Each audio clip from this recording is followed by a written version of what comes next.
Hey you guys, welcome back to my channel, and if you're new here, welcome. We're going to be talking about Todd and Julie Chrisley today. There's been a few updates in their case. Also, we're going to talk about their daughter. Why do I keep wanting to call her Lindsay? They do have a daughter named Lindsay, but their daughter Savannah, who has a podcast and a YouTube channel called Unlocked, where she gives us updates over on her YouTube channel about what's going on with her parents. So on her recent podcast YouTube video, she sat down with she had a guest, Brittany Ruby Miller. I'm not really sure who Brittany Miller is, but usually Savannah's guests, they are people from the reality TV world or something like that, but I'm not familiar with who this lady is. Anyways, in this podcast episode, she sat down with Brittany and she talks about her dad and the changes that she has seen in him since he's went to prison. Now, Todd and Julie turned themselves in to prison last month on January 17th. So they have been in prison exactly 1 month. 1 month they have been in prison. And she's talking about going and seeing them and, you know, what it's like to see her parents in prison. Also, she talks about what it's been like for her to take on that role as to step in that parent role for Chloe and Grayson, and how that has been kind of difficult because she still wants to be sister, you know, but she has to be kind of like in that mom role. So she tells us one of the first things that she says is that her dad, Todd, now has gray hair. He has like a head full of gray hair. She says, I will say it's really weird seeing my dad with gray hair, like really, really weird. He definitely used some hair color over the years, and now seeing him with gray hair is really, really weird.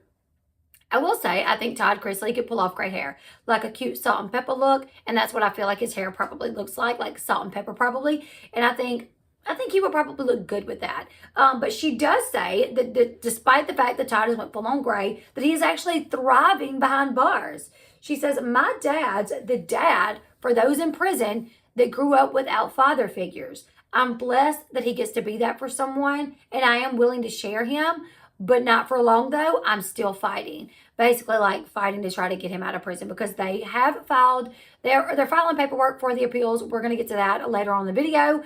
But I'm not shocked to hear that either, you guys. You leave me your thoughts in the comment section below if you were shocked to hear that Todd has become like a father figure to other inmates in prison. Not at all.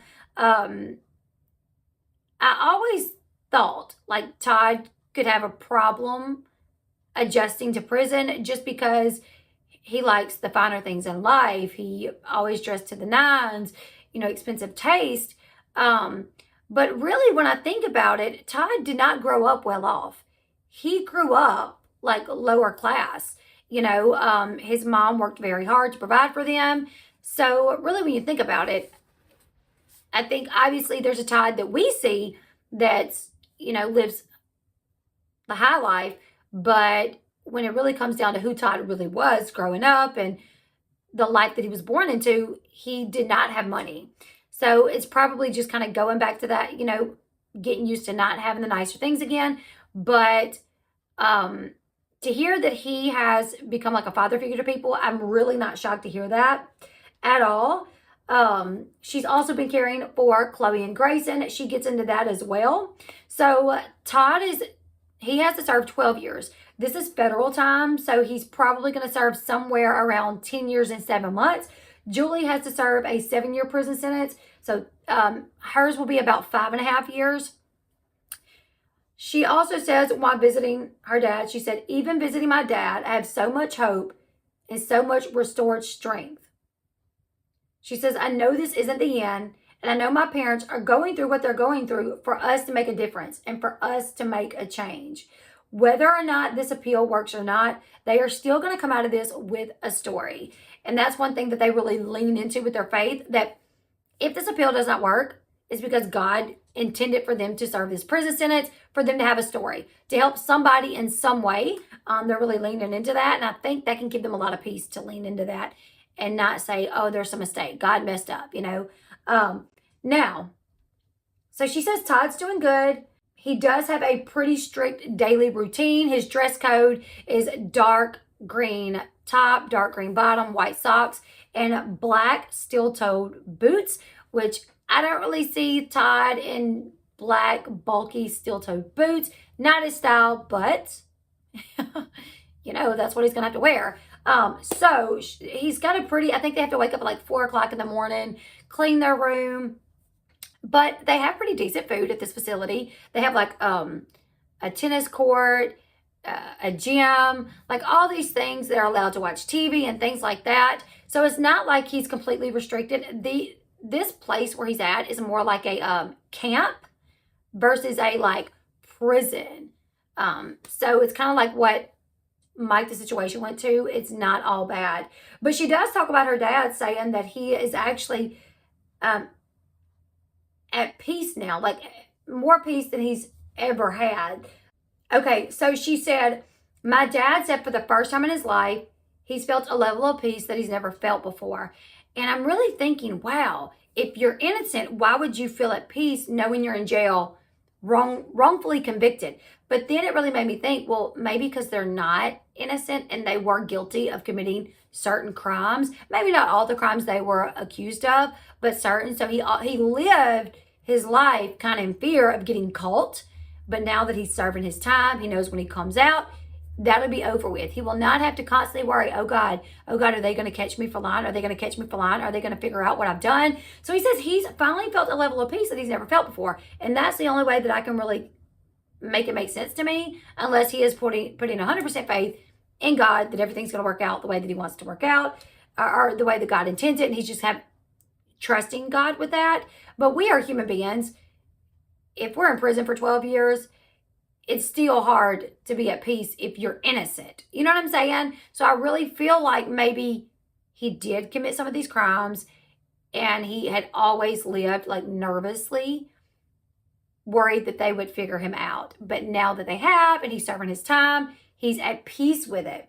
So that was one thing that was interesting to me. Now she talks about her mom, Julie, which this is crazy to me. So Julie was sent to a federal prison that has an adjacent medical facility to it. And the only reason I could think that she would be sent to a facility with a medical facility connected to it was because she is a breast cancer survivor.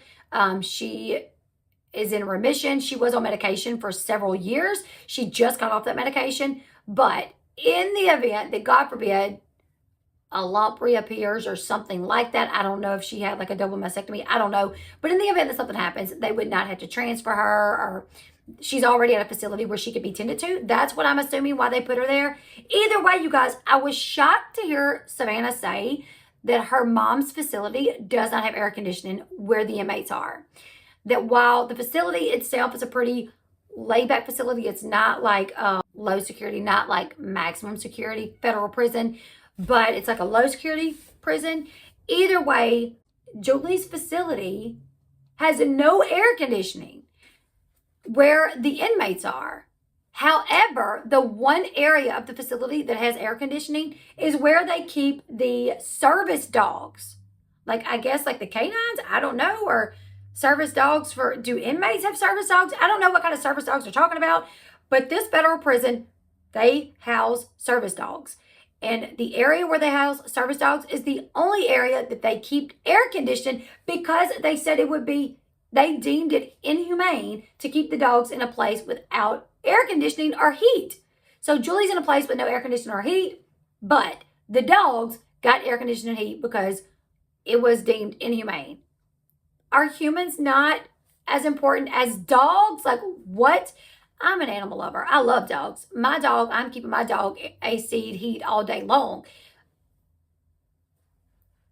But she's a human. Like, I don't even know how they could deem it inhumane for dogs, but leave humans in a place with no air conditioning. Like, that's kind of wild to me. Either way, she touched on that. So on February 11th, a motion was filed by Todd and Julie's lawyers.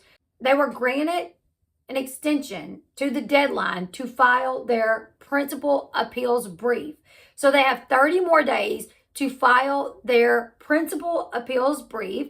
The briefs are now due on March 29th, okay?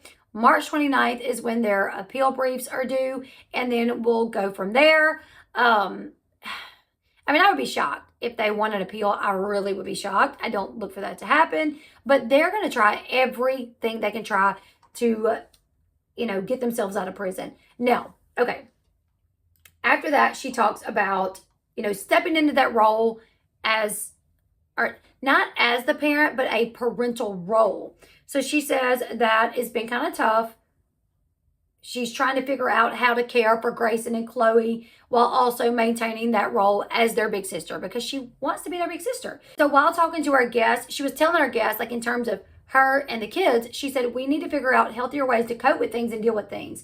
Even if it's just the little things I'm trying to implement, because I'm not their mom. I'm not their dad. I'm their sister.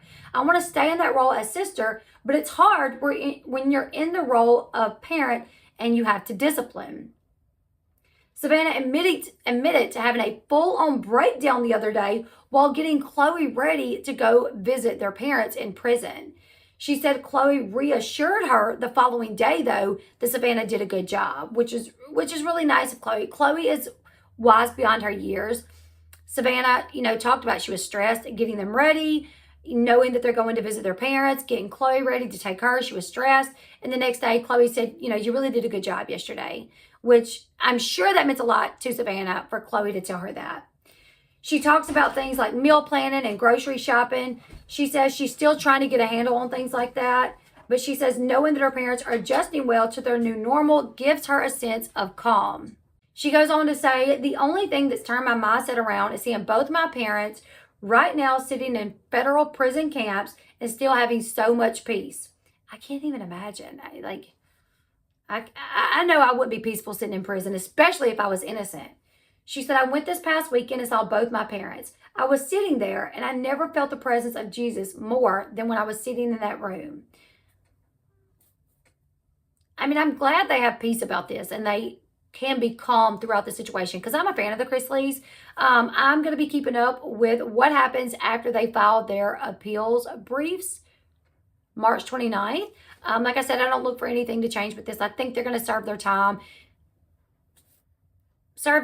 get out and be done with it, But yeah, Savannah obviously struggling to step into that role, still maintain the relationship as their sister. Savannah's young, and now she's trying to tend to a 17-year-old and an 11-year-old. But yeah, she says her parents have a lot of peace about what's happening, where they're at. And when she visits them, they're not down. They're not sad. And, she don't have to leave heartbroken. Like, oh my God, I'm leaving my parents. And they're so sad. They give her a lot of reassurance that they are okay. Not to worry about them because they are okay, and that's awesome. But yeah, Todd says he's never felt more at peace than he does now. I think it's because he knows he was living a life with that hanging over his head, in my opinion. That's what I think. Yeah, so Todd has gray hair now. Julie is in a facility with no air conditioning and no heat, but they're keeping the dogs cool and warm. You guys leave me your thoughts in the comment section below. I'm going to continue to keep up with this, listening to Savannah Chrisley. So if she does give us any information, I can relay that information back to you guys. But if you want to watch it for yourself, check out her YouTube channel, Unlocked, where she uploads, I think, like every Tuesday, I think it is. As far as Chrisley Confessions, I don't think they're doing the Chrisley Confessions podcast anymore. I haven't heard of any new podcast coming out, so I don't think they're doing that anymore. I don't know how they would, because, well, they're in prison. But they could have done some pre-recorded videos or pre-recorded podcasts and let them upload over the next few weeks, but I don't think they've done that because nothing's uploaded in a while. But I will continue to keep you guys updated on Todd and Julie Chrisley's lives and where they're at and what's going on and their appeal. You guys leave me your thoughts in the comment section below. Make sure you give this video a huge thumbs up, and please, please, please consider subscribing to the channel. I would love to have you here as a viewer and a subscriber of the Bash Chat. And yeah, I'll see you guys in the next one. Goodbye, everyone.